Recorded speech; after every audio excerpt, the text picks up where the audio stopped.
Évangile de Jésus-Christ selon saint Luc.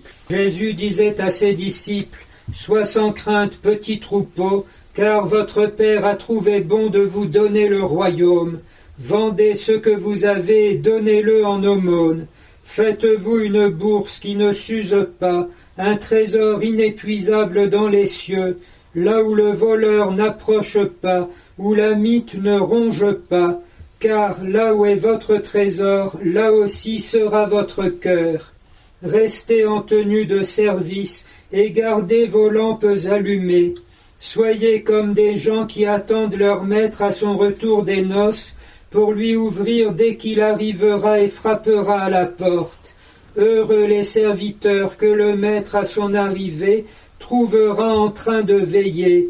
Amen, je vous le dis, il prendra la tenue de service, les fera passer à table et les servira chacun à son tour.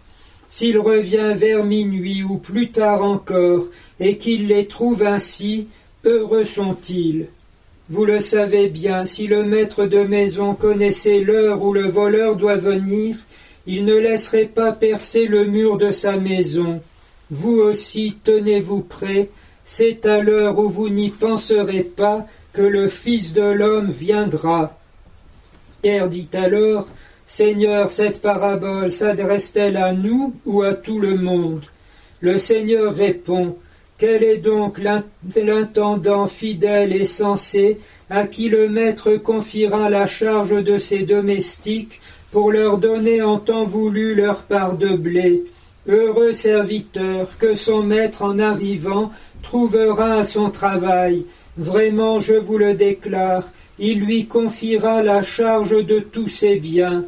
Mais si le même serviteur se dit, mon maître tarde à venir, et s'il se met à frapper serviteurs et servantes, à manger, à boire et à s'enivrer, son maître viendra le jour où il ne l'attend pas et à l'heure qu'il n'a pas prévue. Il se séparera de lui et le mettra parmi les infidèles. Le Seigneur, le serviteur, qui connaissant la volonté de son maître, n'a pourtant rien préparé ni accompli cette volonté, recevra un grand nombre de coups. Mais celui qui ne la connaissait pas et qui a mérité des coups pour sa conduite n'en recevra qu'un petit nombre. À qui l'on a beaucoup donné, on demandera beaucoup.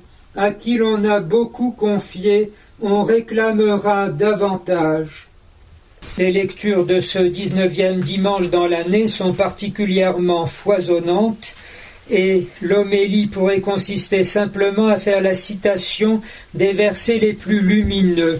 Nous arrêterons cependant quelques instants sur la deuxième lecture qui nous donne des extraits du chapitre 11 de la lettre aux Hébreux, qui a servi de trame à la présentation par le pape émérite Benoît XVI de l'année de la foi dans le motu proprio Porta Fidei, où le Saint-Père montre le parcours de la foi depuis que les hommes se tournent vers Dieu, ou plutôt depuis qu'il les attire vers lui.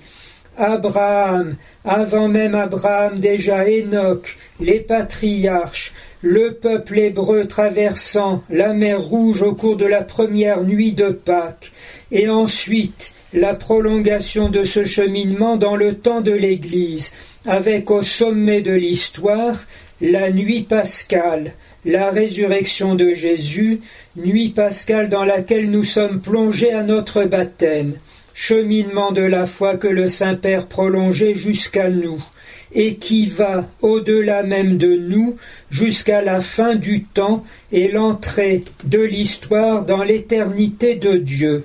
Un dynamisme, un ressort profond qui est le don et la présence de Dieu lui-même au milieu de ceux qu'il a choisis, qu'il appelle, qui sanctifie, qu'il nourrit de sa propre substance, pourrait-on dire, dans l'Eucharistie, et qu'il conduit ainsi jusqu'à la maison du Père. C'est cette vision de foi que nous avons à retrouver dans un monde qui est si sécularisé qu'il essaye de se refermer complètement. Reprenant l'héritage de son prédécesseur Benoît XVI, le pape François revient dans sa première encyclique sur ce même chapitre 11 de la lettre aux Hébreux, pour y souligner quelque chose d'autre, non plus le pèlerinage cette fois, mais la ville et la patrie où nous voulons arriver.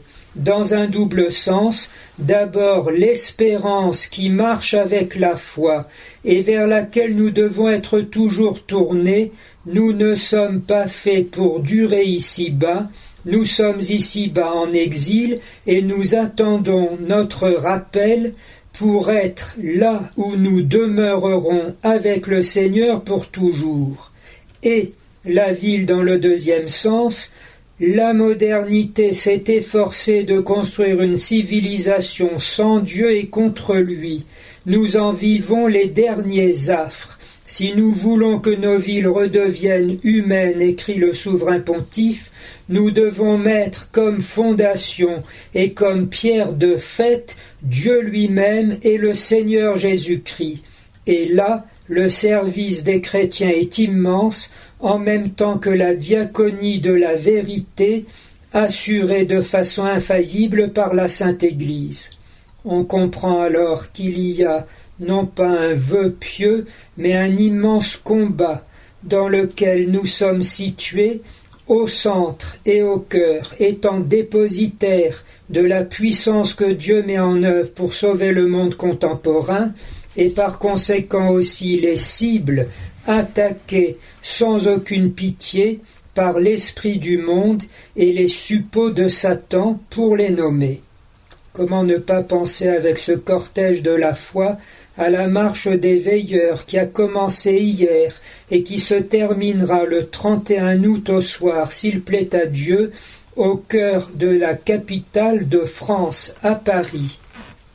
Derrière ces différents mouvements, il nous plaît de penser que le Seigneur Dieu ne se détourne pas, ne se décourage pas de nous, mais vient au contraire encore une fois à notre secours, afin de ne pas rendre vaine la croix du Seigneur, et que sa grâce puisse porter un fruit où il veut bien trouver sa gloire pour l'éternité.